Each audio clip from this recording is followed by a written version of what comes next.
So today, we'll be covering the topic of Mystery Babylon. There are many proposed locations for Mystery Babylon.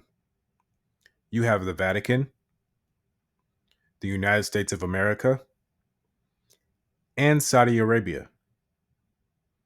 We'll be showing that all these locations are false locations, and we'll be identifying the location that is alluded to inside of the Bible.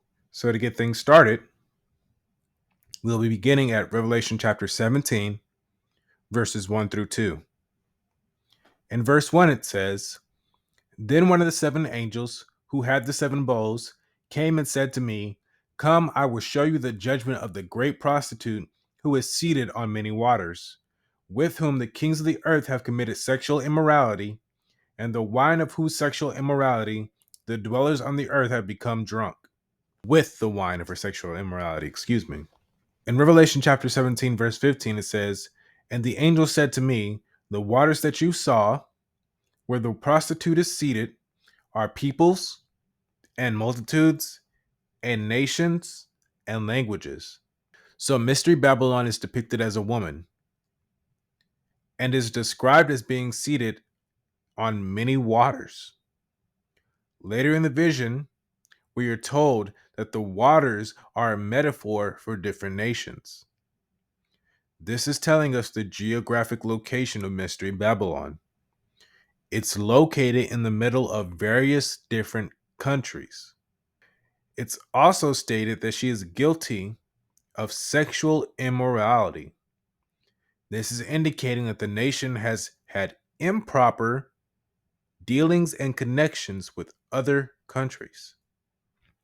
Moving forward into Revelation 17, verse 3, it says, "Then he brought me in a spirit-inspired trance to a desert. There I saw a woman seated on a scarlet beast that was covered with blasphemous names. It had 7 heads and 10 horns." In Revelation chapter 13, verses 1 through 2, starting at verse 1, it says, "And I saw a beast coming up out of the sea. It had 10 horns and 7 heads. Each of its horns was decorated with a royal crown, and on its heads were blasphemous names. The beast I saw was like a leopard, its feet were like a bear, and its mouth was like a lion's mouth. The dragon gave it its power, throne, and great authority." So in this same chapter 17, it says that the woman is sitting on the back of a 7-headed beast.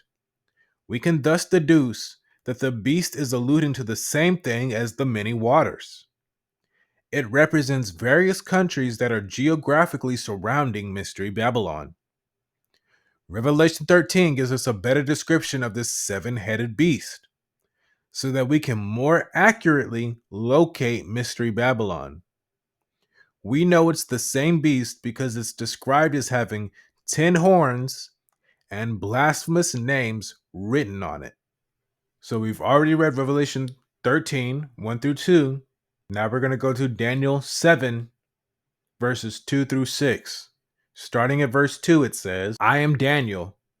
In the vision I had during the night, I saw the 4 winds of heaven churning the great sea. 4 giant beasts emerged from the sea, each different from the others. The first was like a lion, with eagle's wings. I observed until its wings were pulled off and it was lifted up from the ground, then set on 2 feet like a human being, and it received a human mind. Then I saw another beast, a second one like a bear. It was raised on one side. It had 3 ribs in its mouth. Between its teeth, it was told, 'Get up, devour much flesh.' I kept watching, and suddenly there was another beast, this one like a leopard. On its back had 4 wings like a bird. This beast had 4 heads. Authority was given to it." The description of this beast in Revelation 13 accurately mirrors the description of the 4 beasts in Daniel 7. The first 3 beasts that Daniel describes is a lion, a bear, and a 4-headed leopard. While the beast in Revelation 13 has the physical features of all 3 of those animals, therefore, we can conclude that the beast of Revelation 13 is a combination of all three of the beasts in Daniel 7. The four beasts of Daniel 7 are said to emerge from the Great Sea, and the beast of Revelation 13 also emerges from the sea. We've also come to understand that the sea represents various countries. So, these are four empires that are arising out of the various countries of the world. The four winds of heaven are the four cardinal directions: north, south, east, west. So these four countries are bordering Mystery Babylon on the four cardinal directions. In Daniel chapter 7, verse 5, it says, "Then I saw another beast, a second one, like a bear. It was raised on one side. It had three ribs in its mouth between its teeth, and it was told, 'Get up and devour much flesh.'" So let's look deeper into this beast. In Daniel chapter 8, verse 3, it says, "When I lifted up my eyes, I suddenly saw a ram with two horns standing in front of a canal. Both horns were high, but one was higher than the other. The one higher came up after the other one. I saw the ram going west, north, and south. No animal could resist the ram, and no one could stop it, rescuing others from its power. The ram did whatever it pleased. It became powerful." In Daniel 8 and 20, it says, "The two-horned ram you saw represents the kings of Media and Persia." So the bear of Daniel 7 is also depicted in Daniel 8 as a two-horned ram. The bear raising itself up on one side is a similar metaphor to the one of the ram's horn being taller than the other. The bear having three ribs in its mouth relates to the ram conquering west, north, and south. As Daniel 8 continues, the vision is interpreted for us, so there's no need to guess which country this is relating to. Verse 20 says the empire is Medo-Persia, which is modern day Iran. Persia was the more powerful portion of the empire, which is why it says the bear raises itself up on one side and one of the ram's horns is taller than the other. Persia was established as a part of the empire after Media, which is why it says the taller horn came up after the first. So with that, we've identified our first country bordering Mystery Babylon to the east, Iran. Continuing, in Daniel chapter 7, verse 6, it says, "I kept watching, and suddenly there was another beast, this one like a leopard. On its back it had four wings like birds' wings. This beast had four heads. Authority was given to it." In Daniel chapter 8, verse 5, it says, "I was trying to understand this when suddenly a he goat came from the west, crossing the entire earth but not touching the ground. Between this goat's eyes was a horn that was a sight to see." In verse 8 of Daniel 8, it says, "The he goat became even greater, but at the height of its power, its large horn snapped. In its place, four horns, each a sight to see, came up toward the four winds of heaven." In verse 21 of Daniel 8, it says, "The long hair he goat is the king of Greece, and the big horn between its eyes is the first king. The horn that snapped so that the four came up in its place means that four kingdoms will come up from one nation. But these four won't have the same strength of the first one." So the leopard of Daniel 7 is also depicted in Daniel 8 as a male goat coming from the west. The goat originally has one horn, but this horn breaks and four other horns come up in its place. These four horns are the same as the four heads that is on the leopard. Daniel says the four horns arise in the four winds of heaven, which we've already stated is the four cardinal directions.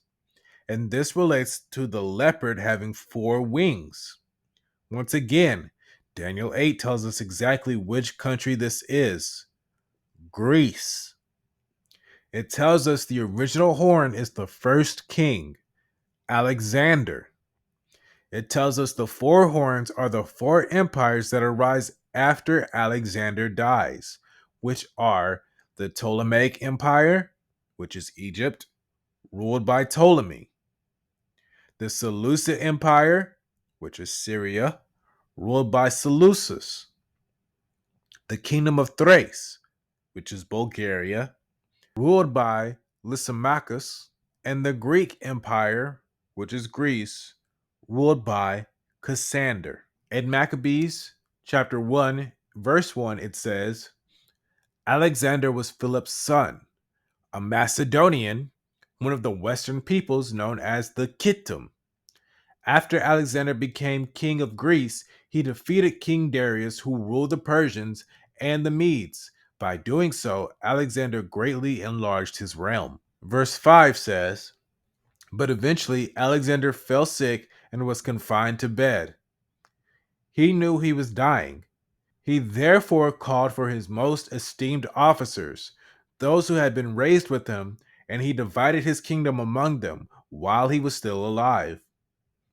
Verse 8 says, subsequently, his officers began to rule, each in his own territory. These same events are described for us in accurate detail in the first book of Maccabees, chapter 1. The leopard having the 4 heads is something very important to note, and we will definitely address that shortly. However, with all the information that we've gathered so far, we're on track to geographically locating Mystery Babylon. Before moving forward, let's review all the information we've gathered so far. Mystery Babylon is located in the middle of various countries, which border it to the north, south, east, and west.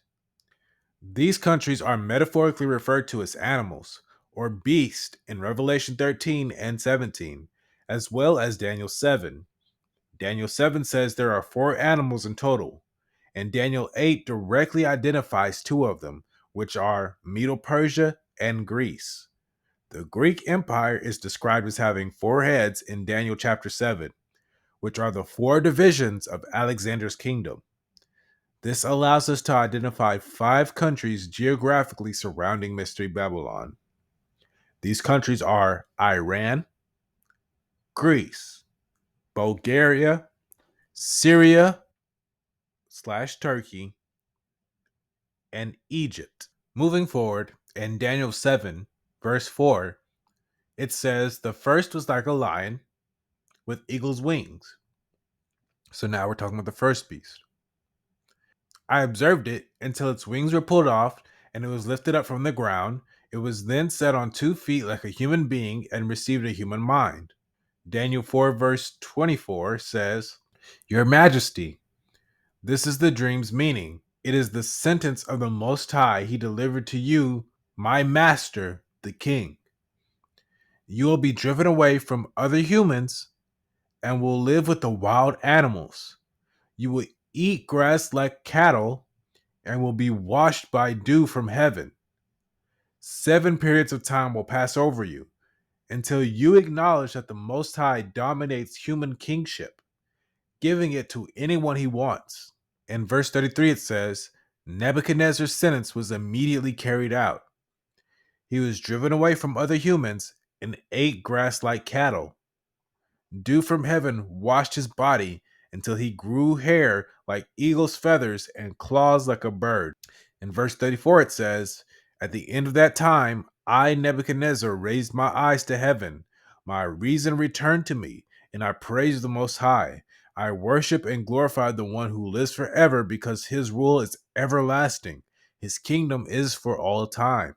So now that we've identified the bear of Daniel 7 as Medo-Persia and the leopard as Greece, we can easily identify the lion, which is the empire that came before both of them. The empire is none other than Babylon, which is modern-day Iraq. And the first king of Babylon was Nebuchadnezzar. Just like the leopard, the two wings on the back of the lion represent where Babylon's rule had spread, which was from east to west. The wings being plucked off are describing how Nebuchadnezzar's rule was stripped from him. The lion being made to stand on 2 feet like a man and given a human mind is describing the punishment God placed on Nebuchadnezzar to strip his rule by making him act like an animal and then allowing him to regain his senses. Daniel chapter 2 verse 37 says, "You, your majesty, are the king of kings. The God of heaven has given kingship, power, might, and glory to you. God has delivered into your care human beings, wild creatures, and birds in the sky, wherever they live, and has made you ruler of all of them. You are the head of gold, but in your place another kingdom will arise, one inferior to yours, and then a third, bronze kingdom will rule over all the earth. Then will come a fourth kingdom, mighty like iron. Just as iron shatters and crushes everything, so like an iron that smashes, it will shatter and crush all these others. As for the feet and the toes that you saw, which were a mixture of potter's clay and iron, that signifies the divided kingdom, but it will possess some of the unyielding strength of the iron. Even so, you saw the iron mixed with earthly clay, so that the toes were made from a mixture of iron and clay. Part of the kingdom will be mighty, but part of it will be fragile. Just as you saw the iron mixed with earthly clay, they will join together by intermarrying, but they will not bond one to the other, just as iron does not fuse with clay. The same Nebuchadnezzar that we just read about is given a vision of his empire, and empires that will arise after his as a statue in a dream.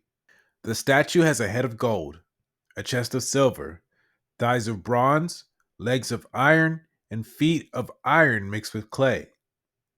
They are depicted as one statue to show that all these empires are continuations of Nebuchadnezzar's statue. They are all Babylon. Nebuchadnezzar is told by Daniel that he is the head of gold, which means it represents the same thing as the lion of Daniel's vision in chapter 7. From that, we can understand which parts of the statue represent the following empires. The chest of silver is the Medo-Persian Empire, and the thighs of bronze is the Greek Empire. The legs of iron is the fourth beast of Daniel 7 that we have not yet identified. And the clay is our mystery Babylon, who is yet to be revealed. These empires are brought to an end by the kingdom of God, which is depicted as a stone cut out of a mountain, without hands. The stone strikes the statue on its clay heel, and Babylon is brought to an end. Daniel chapter 7, verse 7 says, "After this, as I continued to watch this night vision, I saw a fourth beast, terrifying and hideous, with extraordinary power and massive iron teeth. As it ate and crushed, its feet smashed whatever was left over. It was different from all the other beasts before it, and it had 10 horns. I was staring at the horns when suddenly another small horn came up between them. 3 of the earlier horns were ripped out to make room for it. On this new horn were eyes like human eyes, and a mouth that bragged and bragged." Revelation chapter 12, verse 3, it says, "Then another sign appeared in heaven. It was a great fiery red dragon with 7 heads and 10 horns, and 7 royal crowns on its head." In Revelation 13, 1 through 2, once again, it gives us the same description of the beast. Last but not least is the fourth beast. Daniel never tells us what kind of animal it is, but we get this information from Revelation 12. It is a dragon, a serpent, a lizard. We know that Revelation 12 is referring to Daniel's fourth beast because of the 10 horns that are described. This also explains why in Revelation 13 it says the dragon gives the beast its power. It's allowing us to know that the dragon is currently the animal that is ruling. Once again, the beast of Revelation 13 is just a compilation of all of Daniel 7's beasts, just like Nebuchadnezzar's statue is a compilation of all the empires. They are all Babylon, and the beast is Babylon. In Revelation 12, the dragon has 7 crowns, but in Revelation 13, it has 10 crowns. This lets us know that Revelation 13 is actually a depiction of the beast before the events of Revelation 12, and that the little horn has not yet made its appearance in Revelation 13. Because in Daniel 7, it says that 3 of the 10 horns are uprooted to make room for the little horn. This fourth beast is none other than the Roman Empire, which followed after Greece. And the 10 horns are the 10 Caesars of the Julio-Claudian Empire. 3 of these Caesars died in 1 year as Titus Vespasian was coming to power. This is known as the Year of the 4 Emperors. Counting from Julius Caesar to Vespasian, there are 10 emperors. Galba, Otto, and Vitellius are the 3 horns that are plucked up. Titus is a little horn because he is not yet emperor, but rather imperator. Titus and his brother Domitian are the second beast of Revelation. So it starts out Gaius Julius Caesar, Augustus Caesar, number 2, Tiberius Caesar, number 3, Caligula, number 4, Claudius, number 5, Nero, number 6, Galba, number 7, Otto, number 8, Vitellius, number 9, and Vespasian is number 10. Once again, Galba, Otto, and Vitellius are the ones that are plucked up to make room for the little horn who is Titus Vespasian. And in Revelation 13, the second beast has another little horn, which is his brother Domitian. So now we have properly identified all 7 heads of the beast, which are the 4 animals of Daniel 7 and the 4 metals of Nebuchadnezzar's statue. All that's left is to identify the clay, which is Mystery Babylon. With all the information we have gathered, we can geographically locate the adulterous woman. We'll be taking care of that in part 2. But before we close out, let's review what we have. We have Iraq, which is Babylon, represented by a lion, which is also the head of gold. We have Iran, which is Medo-Persia, represented by a bear, which is also the chest of silver. We have Greece, Bulgaria, Syria/Turkey, and Egypt, which are Greece, Thrace, Assyria, and Egypt, representing the 4 heads of the leopard, which are the thighs of bronze in Nebuchadnezzar's statue. Last but not least, we have Rome, which is Rome, represented by a dragon, a serpent, a lizard, which are the legs and feet of iron in Nebuchadnezzar's statue. Altogether, counting from the lion to the dragon, we have 7 heads. With that, we'll be ending here. And once again, we'll pick up in part 2 to finally discuss and discover the adulterous woman. Thank you for tuning in. Like, share, and subscribe.